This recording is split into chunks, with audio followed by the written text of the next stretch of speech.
તમે જોજો મારો નાથ છે ને દયાળુ છે, એનું નામ તમે લ્યો ને, માણાને મારીને પણ બાપુ એને ધંધો કરાવે છે, એને ઈશ્વર કહેવાય. એક ચોર ચોરી કરવા નીકળે ને, ઈ ઈશ્વરને એમ કહે ને કે આજ મારા છોકરા હાટુ હું ચોરી કરવા જઉં છું, ઘરધણીને હુરાવી રાખે છે ને બાપુ ચોરને ચોરી કરાવે છે, એનું નામ ઈશ્વર કહેવાય. ને કે એના બાપનું કાંઈ છે નહીં, તો ઈશ્વર મંદિરમાંથી ચોરીઓ કરે છે. લ્યો તો આપણે બધા રોજ આરતી ઉતારવી છે, પગે લાગી છે, મંદિરમાંથી શું બહાર કેમ જોઈ ગયો છે? હું તો ઘણા આપણે જેટલા ઘર હોય ને બધા ઘરે નાના મોટા મંદિર હોય ને, બધા નાનું મંદિર હોય મોટું મંદિર હોય, છેવટે એક ફોટો હોય, અગરબત્તી દીવો આપણે રોજ કરતા હોય, ચોખા ઘીનો દીવો કરતા હોય. તો હું તમને એમ કહું કે તમારે 2 દી બહાર કેમ જવાનું હોય કે લગ્નમાં જવાનું હોય તો ડેલાને તાળું મારો, કુકાડું રાખો, તાળું જ મારો, હું મારી દઉં. પેલા 2 દી બહાર કેમ જો ઓલા 360 થી ચોખા ઘીના દીવા કરો છો, 2 દી ધ્યાન ન રાખો. પણ આપણને વિશ્વાસ નથી, ભરોસો જ નથી. મુદ્દો ઈ છે ને મને, હું તો એમ કહું કે એના ચોખા ઘીના દીવા કરો એના કરતા છોકરાને ખવડાવો લોટકા ન થાય તો શું લેવાય દીવા કરો? ઈ એક દી જો ધ્યાન ન રાખે તો એને દીવા કરીને શું કરવાનું? પણ 80 વર્ષની માં ઘરે હોય ને એમ કે તમે બધા જાઓ, મારે નથી આવવું, તો બાપુ ડેલાને તાળું મારો. કે માં છે ને ભલે ઊભી ન થઈ કે એની કોક આવશે ને તો રાયડું પાડશે ને તો પાડોશીમાંથી આવશે. બાપુ જીવતા નરને મહાપુરુષો એટલે કહે છે કે જાગતા નરને સેવો. આવા કોક જાગતા સંત પુરુષો હોય ને એની પાસે કંઈક બાપુ જીવનના રસ્તા બાપુ મળી જશે, જીવનના કંઈક સવાલના જવાબ મળી જાય. મંદિર છે, મૂર્તિ છે, ખોટી છે એવી મારી વાત નથી, પણ તમને કોઈ પણ બાપુ દુનિયામાં ઉપાધિ હોય અને મરવા તમે જાઓ અને સંતની પાસે જાઓ ને એટલે સંત એમ કે બેટા 2 દી અહીં રોકા. કાળનો વિહામો થઈ જાય ને તમારે બાપુ કાળ વિયો જાય. મંદિરમાં તમે જી આવે ને પછી મૂર્તિને આમે એમ કહો મારી વહુ કંદડે જાય ને છોકરા કંદડે છે, હું આજ મરવા જાઉં છું, એમ કહેવાનો 2 દી રોકાય. એટલે કહે છે બાપુ જાગતા નરને કંઈક સેવજો. ભૂખ્યો માણા આવે, હું તો આવે અનકોટ પૂરે ને અનકોટ, મને એમ થાય કે આ ભગવાન જેથી ખાવાનું ચાલુ કરે તે પછી જો અનકોટ જો કોઈ પૂરત મને કહેજો. ઝોપડામાં રહે છે એવડા એમને કોઈ દેખાતું નથી, ઓલો નથી ખાતો અહીંયા તમે અહીંથી ઓલા બેનો બેઠા અહીંયા હોય લાઈન કરી હોય. અમારે તો આટલી વાનગી હતી પણ એમાંથી ખાધી કોઈ એક જલેબીનું ખોસડું જેથી ઓછું થાય અને જો કોઈ અનકોટ પૂરત મને કહેજો. ઓલા ખાવ ખાવ કરે છે એને દ્યો ને ભાઈ આને કાંઈ. અને આ અખિલ બ્રહ્માંડનો માલિક બાપુ આખી દુનિયાનું કીડીથી માંડીને હાથી સુધીના પેટ ભરે એને તમે હું ખવડાવવાના હતા ભલામણા? ઓલા હમણાં શ્રાવણ મહિનો ગયો ને, શ્રાવણ મહિનામાં તમે જુઓ ને ભોળાનાથ ચોખ્ખું દૂધ લાવીને આમ, હું તો અહીંયા અમારે અહીંયા મંદિર છે ને અહીંયા બાપુ બાપુ આ દૂધ બધું જાય છે ક્યાં? એ મને કે ગટરમાં. તમે ભોળાનાથ કાંઈ તમને કહેતો નથી. ઝોપડામાં કોક રહે છે બિચારા, અહીંયા કોક નાના બાળકો હોય, ત્યાંની માયું બાપુ દીકરા જન્મતી હોય, એને ભલે હું એવું કહું છું ભોળાનાથને દૂધ ચડાવાતું હશે, હું મારી એવી ના નથી, પણ તમે 1 લીટર દૂધ લઈ ગયા હોય અને એક એની ઉપર ટીપું પાડી દો અને પછી ઝૂંપડામાં કોકને દે આવો ને ગરીબ માણસના છોકરા ખાય તો તમને નથી લાગતું ભોળોનાથ તમારું આ લિસ્ટમાં લખી લે? નથી લાગતું? એ હોતું જ નથી. મને તેમ થાય આમ તમે જોવો ને તો શ્રાવણ મહિનામાં તો આમ બહાટી બોલાવે ગટર જતી હોય, ચોખ્ખું દૂધ. આપણે હું તો એમ તો ઓહો ભક્તિ ફાટી નીકળીશ આમ તો જો. ખોટું છે એવી મારી વાત નથી, જે કરતો હોય કરજો, પણ મને આમ અંદરથી એવું લાગે કે કઈક આમાં અત્યારે તમે જો કથા ને ભજન ને ધૂન ને માંડવા ને પ્રતિષ્ઠાન મંદિર ને આમ એવું નથી લાગતું કે આખી દુનિયા તમને કોઈ વૈરાગમાં ફાટી જાય?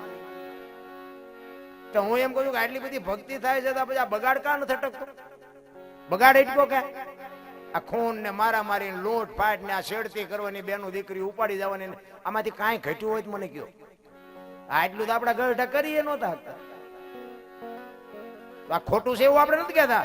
લાખો રૂપિયાના માણા દાન આપે, 5-5 ગામ બાપુ ભેગા ધુમાડા બંધ જમતા હોય તો આ બગાડ નો અટકે સારું કમાલ નથી?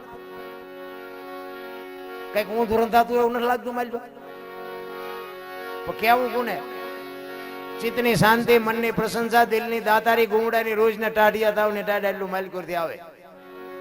આ સમજાય એવું નથી, અને સમજાઈ ગયું છે ને એનું કામ થઈ ગયું છે એમ સમજવું એવી બાપુ હેલી વાતે નથી. એક ઓલા ગણપતિને એક સાકી ગયા ને, ગૌરી તમારા પુત્રને મધુરા સમરે મોર, દિવસે સમરે વેપારી વાણિયા, રાતે સમરે જોર. મેં અમારા બાપુને એક બાપુ છે એમને કીધું હતું, બાપુ આ ગણપતિને મોર ને શું હગું થાય? ગૌરી તમારા પુત્રને મથુરા સમરે મોર. તમે બધા સાંભળી છે સાખી. મેં કીધું મોર ને ગણપતિને શું હગું થાય? આમાં મોર જ સમરે છે, બીજા કાગડા ને કોયલું ને કબૂતરા ને એ નથી સમરતાનું કારણ? મને કે તમે દરબાર ગાંડા વેડા કરો છો. ઈ કે મેં કીધું પણ આ બધા નથી કહેતા. મને કે બધા ડફોળ છે ને તમે ડફોળ જ છો. ઈ કે વાણી છે ને શુદ્ધ હોવી જોઈએ, વાણીની તમને ખબર હોવી જોઈએ કે વાણી શું કહેવા માંગે છે. ઈ કે એમ નથી, પણ એમ છે કે ગૌરી તમારા પુત્રને સૌથી સમરીએ મોર. 33 કરોડ દેવ છે ને, એમાંથી તારા દીકરાને માં અમે પેલા સમરીએ મોર સમરીએ એમ છે. અત્યારે બધા કહે છે ગણપતિને સમરે મોર, ગણપતિને સમરે મોર. મેં ભલે સમરે ઈ બે ભેલા ભલે ઉડી જતા. વાણીની જ મારામારી. આપણે જો તમે કબીર બાપુની વાણી હોય ને, એમાં એમાં એમાં નામાસણમાં આવે કહે કબીર સુનો ભાઈ સાધુ. અમારા ગુરુ મહારાજ ના પડતા હતા, આમ છે જ નહીં. શબ્દની જ મારામારી છે. શબ્દની ચોંટ લાગી જાય ને બાપુ, એ દુનિયા છોડીને સાધુ બની જાય. કબીર અમારા ગુરુ મહારાજ કહેતા કે કહે તો કબીર સુનો ભાઈ સાધુ એમ નથી. કબીર એમ કે છે કે કહે તો કબીર સુનો ઓર સાધુ. હું જે કહું ને એ સુનો, સાંભળો અને એની સાધના કરો. હું જે કહું છું આ વાણી છે ને એની સાધના કરો તો તમને આની ખબર પડે. એ કે સાધુ પાસેથી તો મેં વાણી શીખી છે ને હું એમ કહું કે હું બોલું સાધુ તમે સાંભળો.